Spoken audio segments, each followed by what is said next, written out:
And some call him the singing cardinal, a man of music, mission, and humility. Cardinal Luis Antonio Tagle is Asia's front runner for the papacy. He is a charismatic moderate who... There was a sense of expectation. There was a palpable sense of anticipation in the air, as though the whole country was holding its breath, anticipating a moment that would alter the path of history. Across the Philippines, the hallways of many homes and churches echoed with passionate prayers. The nation's hopes were carried by the devout as they came together in solidarity, their voices blending into a single appeal for divine intervention. There was more to these prayers than just words. As a monument to the strong faith that permeates the Filipino people's DNA, they were the embodiment of hopes and dreams. Cardinal Luis Antonio Tagle, a man of compassion and humility who stood on the precipice of history, was well known for his close ties to the populace. He was now seen as a source of inspiration and optimism. Is he going to be the first Asian pope? Many people kept thinking about the question, a fascinating option that appeared doable. His election was not just a significant milestone for him personally, but also for Asia as a whole. There was a great deal of expectation. The Vatican was the center of attention, with the hope that history would be written, every heartbeat in. The white smoke then billowed from the chimney atop the sign chapel, indicating a response. The conclave had made a decision, and the sight of the white smoke was a moment of enlightenment. There was a new pope in place. A new spiritual leader was to be welcomed. As the Vatican's bells rang out, their chimes echoing around the globe, Cardinal Tagle was not to be the one. Though as soon as the decisions, reality set in, many people's dreams were crushed. Cardinal Robert Prevost, an American, was accepted by the Catholic Church as Pope Leo I XIV. His election, the Church entered a new era with its own set of aspirations and expectations. There was a mix of astonishment and anticipation as the news spread around the globe. Individuals from all across the world responded, each with their own feelings and ideas regarding the future of this new leadership. There was no denying the initial dismay for many Filipinos. The hope that one of them would become pope had come so near, but it had never materialized.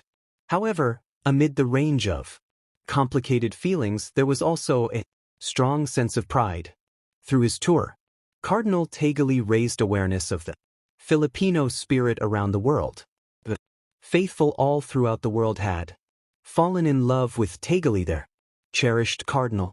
His impact touched lives and sparked faith across continents, reaching far beyond the Philippines. His trek, which was centered on Manila's busy streets, demonstrated his unwavering dedication to helping the underprivileged. For upcoming generations, his story remains an inspiration of perseverance and optimism. During his ascent to the Pope, Cardinal Robert Prevost demonstrated humility and commitment. His journey brought him to the Augustinian order, a community dedicated to service and reflection after he was born in Chicago. Inspired by the teachings of St. Augustine and the examples set by the parish priests in his community, Post felt a strong desire to serve others. From an early age, Post had grown up in a busy city like Chicago, so he was familiar with the difficulties and nuances of city living. Personally, the hardships faced by the disenfranchised and the value of community support. His perspective on the world and his approach to ministry were significantly influenced by this early exposure to social challenges. The dedication to the Augustinian order was a sincere vocation rather than merely a professional decision.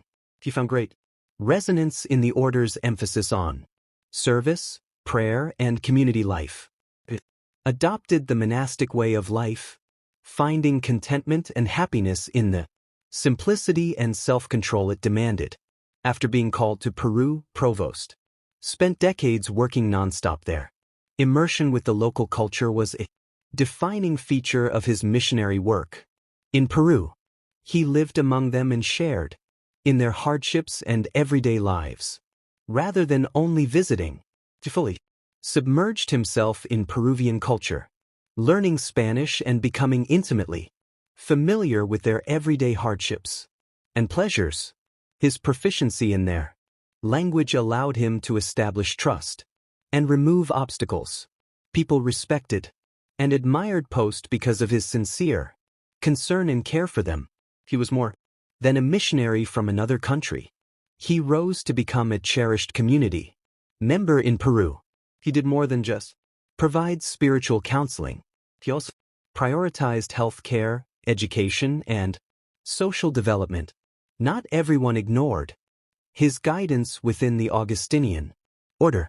His contemporaries acknowledged his capacity to lead and inspire with wisdom and compassion. In the order, was frequently asked to assume more responsibility and mentor others on their spiritual paths. Post was called to the Vatican by Pope Francis, who acknowledged his profound knowledge of the Church in Latin America. Post was assigned to head the dicastery for bishops, and he contributed his calm effectiveness and teamwork to the position. Post's knowledge and wisdom were important at the Vatican. It brought to his new position the same humility and commitment that characterized his previous work. The consultative and inclusive leadership approach made sure that a range of opinions were heard during the decision-making process. Prevost contributed his collaborative attitude and quiet efficiency to the position. Among the important changes he brought about was the inclusion of women in the bishop appointment process. This action was viewed as a step in the right direction toward more representation and inclusivity within the Church. Among the important changes he brought about was the inclusion of women in the bishop appointment process. Priv's experience in Peru had given him a strong appreciation for different viewpoints and a dedication to inclusivity. According to him, the Church ought to represent the variety of its members and provide a space where everyone's opinions are respected. Prevost had a strong regard for different viewpoints and a dedication to inclusivity. As a result of his time in Peru, he learned the value of listening to and picking up knowledge from individuals he served throughout his time in Latin America. He took these teachings with him to the Vatican, where he persisted in promoting a church that was more accepting and caring. Post left behind a legacy of modesty, devotion, and a strong desire to help others. His trip from Chicago to the Vatican is proof of the strength of compassion, faith, and the long-lasting effects of a life dedicated to service. It is quite remarkable how Cardinal Tagle rose from the Tando slums to the highest levels of the Catholic Church. He was raised in a low-income area and seen firsthand the hardships faced by the underprivileged and disenfranchised. His perspective was molded by these early encounters, which also gave him a strong feeling of empathy and compassion. His narrative struck a profound chord with people everywhere, bridging cultural and geographic divides. His message of love and hope reached a global audience as he advanced through the Church's hierarchy. Were won over by his genuine empathy, contagious grin, and kindness. To genuinely understand the joys and challenges of people from all walks of life, and they felt a personal connection to him. This capacity for interpersonal connection went beyond linguistic and cultural boundaries. His message was always sincere and obvious, regardless of whether he was addressing a local parish or a global audience. His remarks were resonant with a deep comprehension of human pain and the limitless character of God's mercy. He didn't merely deliver sermons in his remarks. They were exhortations to act kindly and compassionately in order to live out their religion.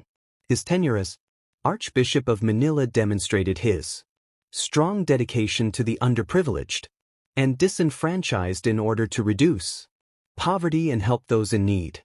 It started a number of initiatives. It wasn't satisfied with just giving sermons. He felt that he should set an example for others by acting in a way that reflected his beliefs. With the people he helped, hearing their tales, sharing their struggles, and giving them hope. For many, his presence was a source of strength and comfort. Tagle became a prominent advocate for mercy and compassion in the church on the international scene. His impact reached communities all across the world, not only in the Philippines. His eloquence, theological profundity, and unshakable dedication to pastoral care were hallmarks of his contributions to the Vatican synods. He illuminated the way for others to follow, acting as a beacon of hope.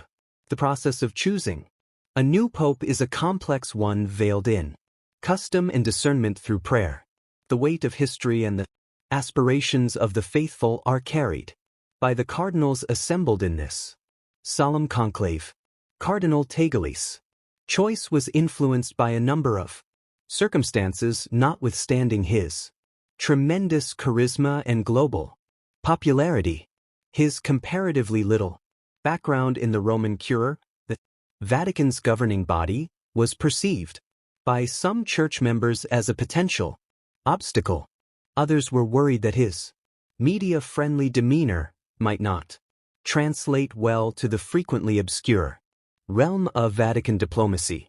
Cardinal Pavist, on the other hand, was a desirable option for individuals looking for continuity and stability because, to his vast administrative background, profound knowledge of canon law, and reputation as a quiet consensus builder. In the IGWI Philippines, reactions to the news of Cardinal Prevost's election were Cardinal Tagle's progress in representing Asia and the Philippines on the international scene was a source of pride. Still, there was a persistent desire for the first Asian pope. Some questioned if the church was really prepared to accept a leader from an area where Catholicism was growing so rapidly. Nevertheless, there remained a spirit of perseverance despite the disappointment. Filipino Catholics derived strength from their common identity and were renowned for their strong faith and everlasting hope. Realized that the church, even one as adored as Cardinal Tagle, was greater than any one person. A worldwide church, welcoming a new era. A new era in the history of the Catholic Church begins with the election of Pope Leo I XIV. Revitalized focus on social justice, welcoming attitude toward LGBTQ+ people, and a call for environmental responsibility were hallmarks of Pope Francis's pontificate. With his own dedication to these principles, Cardinal Pope is ready to carry on in this direction. Peace be with you all. First remarks as Pope reverberated with a deep yearning for harmony and peacemaking. In a society when division and strife are the norm, this lesson is especially pertinent. The fourth pontificate of Pope Leo the promises to promote communication, create bridges, and work ceaselessly for the benefit of the Philippines' unwavering faith. The Philippines' position within the Catholic Church is still expanding. Despite the papal conclave's disappointment, the nation has 3 cardinal electors, which gives it the most representation in church leadership in Asia.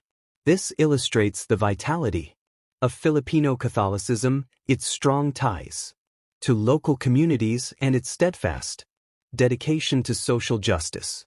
The witness to the resilience of religion in the face of hardship, the Philippines serves as a ray of hope for the Church. Worldwide, Catholics worldwide are inspired by the nation's distinctive fusion of piety, tenacity, and joy, hope, and solidarity. Under Pope Leo I XIV, Pope Leo I XIV to hold the office faces the difficult task of bringing the world's churches together as they face many difficult issues. He has to handle clerical abuse crisis, negotiate theological disputes, and adapt to a world that is changing quickly. There's a strong sense of hope despite these complications, though a way forward for the Church is provided by Pope Leo XIV's humility, his strong dedication to the underprivileged and disenfranchised, and his emphasis on communication and reaching consensus, healing, reconciliation, and a renewed dedication to helping people in need could characterize his pontificate. Conclusion: a faith-based future. The 2025 Papal Conclave was a potent reminder of the Catholic Church's universality, even though it may not have produced the results that many Filipinos had hoped for. Millions of people continued to be inspired by Cardinal Tagle's life story, unshakable faith and relentless support of the underprivileged. Without a question, his legacy will influence the Church for many years to come. The Church has a fresh feeling of purpose and a great deal of hope as it begins its new chapter under the direction of Pope Leo I or XIV. Even if the road ahead may be difficult, the Catholic Church, under the direction of the Holy Spirit, continues to be a ray of hope for a world in dire need of love and light. To view more thought-provoking videos and fascinating content, please subscribe to our History Documentary Hub channel.